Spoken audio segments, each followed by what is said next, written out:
Hi guys, magandang araw po, no. So, ito naman pong kaibigan niyo si Jake, no. So, share ko lang po sa inyo guys ang aking karanasan sa pagkuha ng doctorate degree, no. Of doctoral studies. So, kung before tayo guys magsimula sa ating kwentuhan, kung bago lang kayo sa channel ko at gusto nyo ang video na ito, paki-like lang po.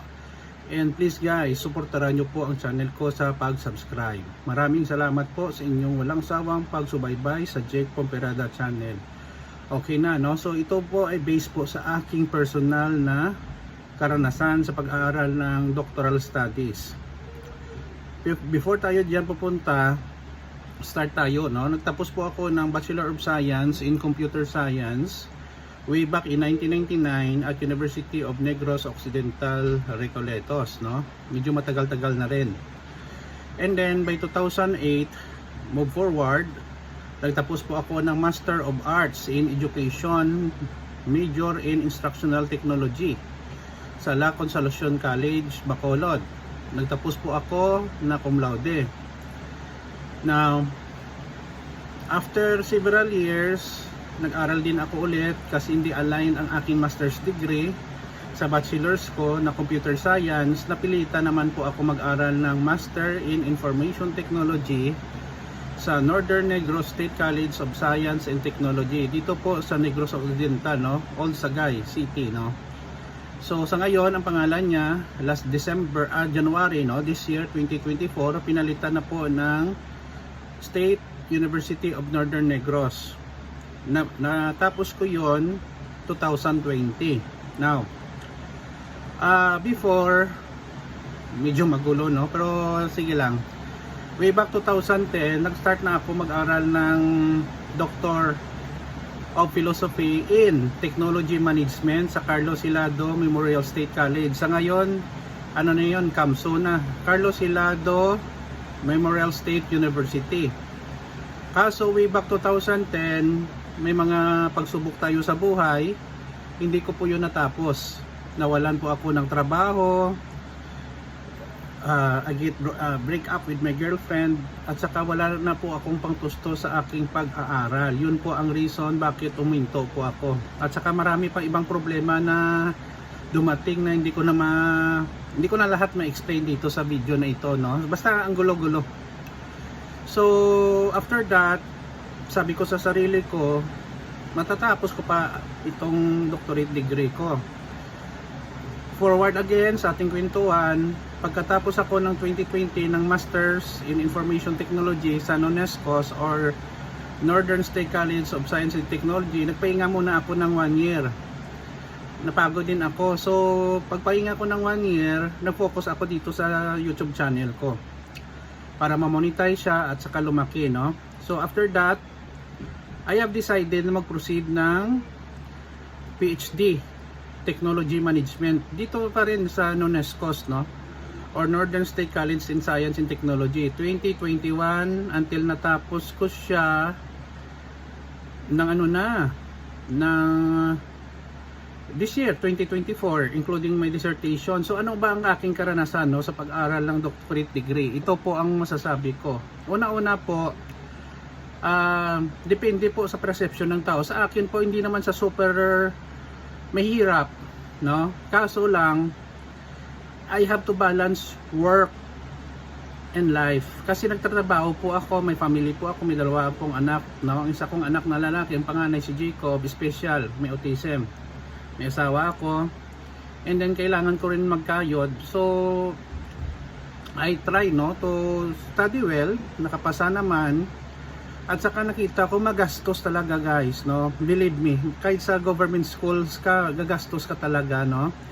So every semester I have to enroll mga miscellaneous. Siguro every semester na binabayaran ko almost 10,000, 9 or 10,000, ganun po. And then I have to travel to 1.5 hours papunta ng Sagay para mag-enroll kasi naka-online class naman kami, no? Evaluation and then reports. Okay, may mga report, may mga statistics kami, reports. Gawa ka ng presentation. And then minsan pa po, guys, no, may mga teacher kami na for the whole day, aral lang kami ng aral and then reporting hanggang gabi, no? Kasi naka-online kami, naka-zoom kami, may time nga guys, nakaabot kami ng 12 AM, no? Sa reporting at discussion. Minsan, nakatulog nga ako. Kaso lang, I have to be aware guys, kasi ang teacher namin, may recitation kami, tinatanong kami isa-isa. So you have to be prepared or else mapahiya ka sa klase, no?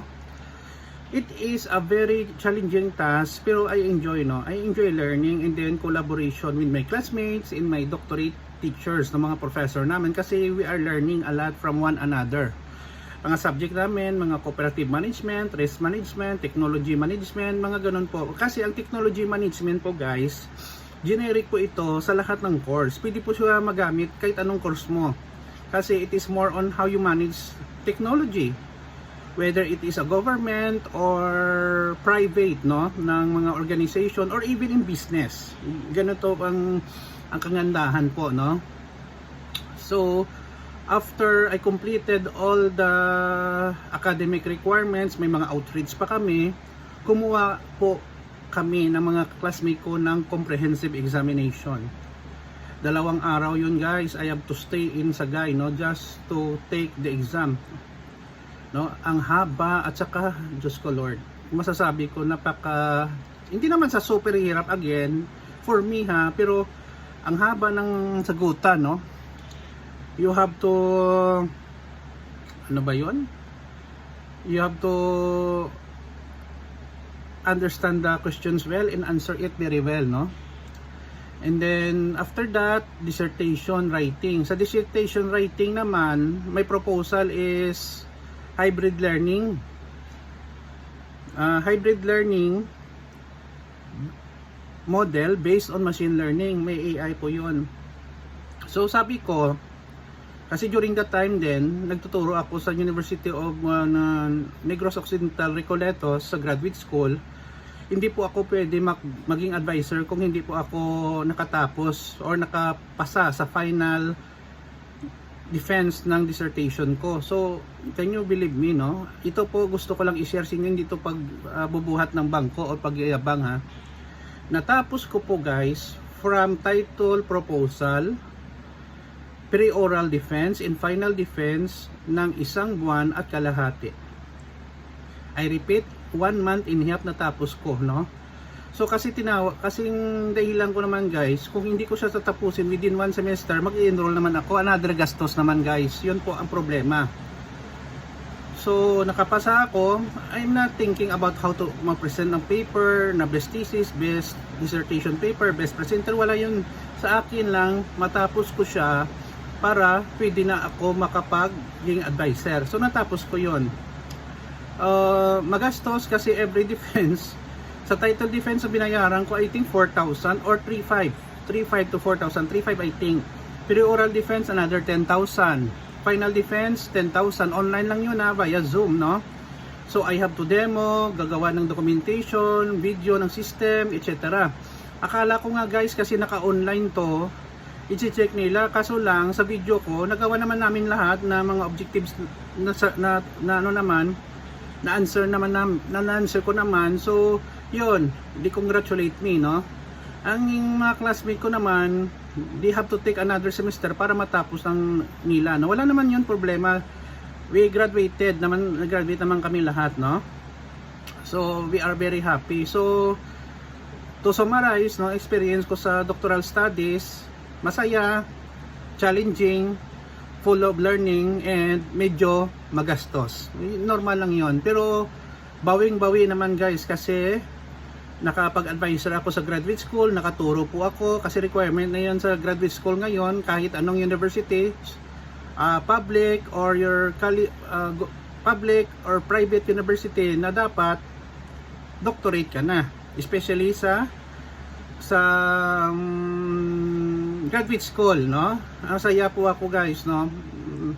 So we are helping one another naman, no. Ang paper ko, binigyan ko ng copy ang mga classmate ko para alam nila din ang format, no. Hindi na ako guys nagdamot, kasi alam ko naman iba naman ang kanilang studies, at saka gusto ko everybody will be happy, no, na maging matulungin po tayo, no. Kasi kung may problema ako, tinutulungan nila ako, no.